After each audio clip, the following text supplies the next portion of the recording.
With the mercury falling, clinics and hospitals are seeing a surge in patients, many of whom have had adenovirus infections. But flu and COVID cases are also on the rise. Doctors say the elderly and those with a family history of heart disease or other underlying conditions should stay vigilant. Doctors also recommend that people get the flu and COVID vaccines ahead of the Lunar New Year, when cases are expected to peak.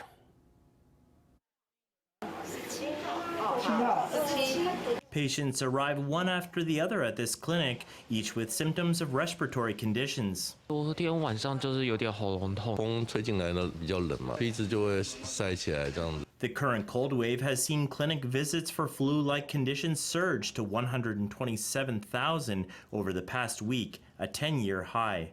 The majority of the cases were adenovirus, accounting for 40% of the total, followed by flu and parainfluenza viruses.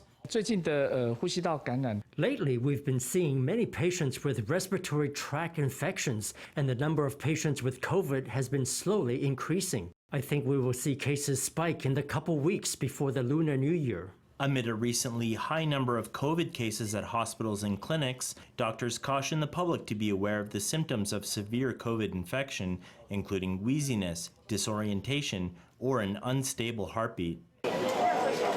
As many as 200 were booked for a doctor's appointment at this hospital's cardiology department on Sunday, and seats in the waiting room were filled throughout the day. When there are big swings in the temperature, we see a 20 to 30% increase in patients, particularly those with conditions like high blood pressure. We've even seen a rise in the number of younger people having heart attacks.